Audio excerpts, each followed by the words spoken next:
주신 은혜에 감사하는 5분 묵상입니다. 오늘 말씀은 학개 1장 1절에서 6절로 하나님을 내 삶의 중심에 모시라는 제목으로 은혜를 나누도록 하겠습니다. 바벨론 포로에서 돌아온 유다 백성들은 성전 재건을 시작하였지만 현실의 어려움과 반대에 부딪혀 성전 건축을 미뤄왔습니다. 반면 자신들의 집은 화려하게 꾸미며 안락한 삶을 추구하였습니다. 본문을 통해 우리 삶의 가장 중심에 하나님이 계시는지 우리의 행위를 통해 살펴보길 원합니다. 내용 관찰 첫 번째 질문입니다. 하나님께서는 성전 건축을 미루는 유다 백성에게 어떤 말씀을 하십니까? 바벨론 포로에서 고국으로 돌아온 이스라엘 백성은 성전 재건을 시작하였습니다. 그러나 사마리아인들의 격렬한 방해로 공사가 중단되었고 성전은 무려 16년 동안 황폐한 채로 방치되었습니다. 겉으로 보면 사마리아인들의 방해가 원인이었습니다. 그래서 백성들은 여호와의 전을 건축할 시기가 아직 이르지 아니하였다고 변명합니다. 그러나 진짜 원인은 외부적 환경이 아니라 바로 백성들의 마음과 영적 상태였습니다. 이 성전이 황폐하였거늘 너희가 이때에 판벽한 집에 거주하는 것이 옳으냐. 여기서 판벽한 집이란 고급 목재를 덧대어 아름답게 꾸민 집을 의미합니다.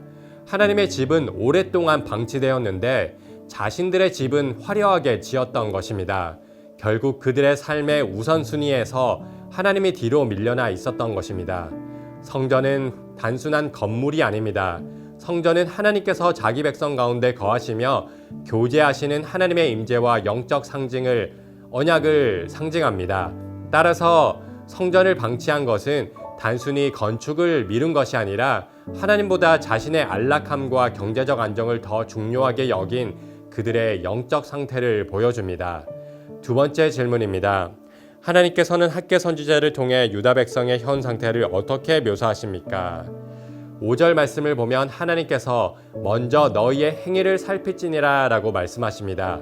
그리고 6절에서 유다 백성의 삶을 이렇게 묘사합니다. 아무리 땀을 흘려 씨를 뿌려도 거두는 것이 적고 먹고 마셔도 허기와 갈증이 채워지지 않으며 옷을 껴입어도 따뜻하지 않고 밤낮 수고하여 일하여 번 소득이 마치 밑빠진 독에 물을 붓는 것처럼 사라질 것이다. 한마디로 아무리 애써도 만족함이 없고 수고한 것이 슬픔과 공허할 뿐이라고 말씀하셨습니다. 이러한 결핍은 경제적 어려움이나 환경적 문제에서 비롯된 것이 아니었습니다. 이는 하나님의 언약을 저버린 백성에게 임한 언약의 형벌이었습니다. 과거 그들의 조상은 하나님의 언약을 파기한 결과 성전이 무너지고 바벨론으로 끌려가는 아픔을 경험하였습니다. 그런데 포로에서 돌아온 세대 역시 같은 실수를 반복하고 있었던 것입니다. 성전은 방치한 채 자신의 삶만 돌보며 하나님보다 자신의 안락함을 먼저 구하였던 것입니다. 연구와 묵상입니다. 하나님께서는 왜 너희의 행위를 살피라고 말씀하십니까? 첫째로 그들의 말과 행동이 달랐기 때문입니다. 그들은 성전 재건을 미루는 여러 가지 이유를 대며 아직 여호와의 전을 건축할 때가 아니다라고 말하며 자신들의 행동을 합리화했습니다. 그러나 자신들의 집을 화려하게 짓는 일에는 어떤 핑계도 없었습니다. 입술로는 신앙적인 것처럼 말하였지만 그들의 행동은 말과 달랐습니다. 잎사귀는 무성하였지만 열매 없는 그런 말뿐이고 형식적인 종교 생활을 멈추고 자신의 행위를 살피라고 말씀하신 것입니다. 둘째로 그들은 삶에 닥친 위기의 원인을 잘못된 곳에서 찾고 있었기 때문입니다. 이스라엘 백성은 삶이 어려워지자 환경을 탓하고 눈에 보이는 원인을 문제로 삼았습니다.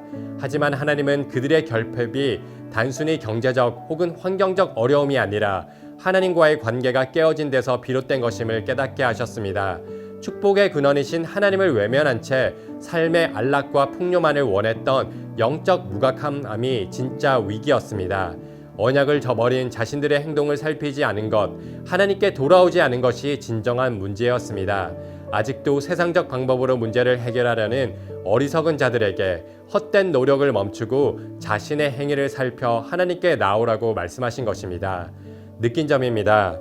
황폐한 하나님의 성전을 뒤로하고 판벽한 집에서 안락함을 누리는 백성을 보며 무엇을 느낍니까? 말씀의 거울 앞에 비친 우리의 모습을 보며 탄식하며 회개하게 됩니다. 무너진 하나님의 성전을 뒤로 한 채 자신들의 판벽한 집에서 안락함을 누리던 유다 백성의 모습이 다른 아닌 우리의 모습이기 때문입니다. 하나님의 나라와 영적이고 경건한 일에는 인색하면서 내 성공과 커리어를 위해서 나의 즐거움과 안락함, 가정과 자녀들을 위해서는 시간과 돈을 아끼지 않았는지 돌아보며 회개합니다. 예수님께서는 무엇을 먹을까, 무엇을 마실까, 무엇을 입을까 염려하지 말고 먼저 그의 나라와 그 의를 구하라고 말씀하셨습니다. 그런데 우리의 마음이 하나님의 나라보다 먹고 마시는 문제와 세상의 염려로 가득 차 있다면 우리 삶의 중심에 하나님이 아닌 다른 것이 차지하고 있는 것입니다. 만약 그러하다면 우리의 삶의 우선순위를 재조정해야 합니다. 하나님을 우리의 삶의 변두리가 아니라 가장 중심에 모셔야 합니다. 말씀에 대한 우리의 결단과 적용입니다. 아직 시기가 이르지 않았습니다. 조금 더 여유가 생기면 하겠습니다. 지금은 너무 바쁩니다. 라고 말하며 하나님의 부르심을 외면하고 있지는 않습니까?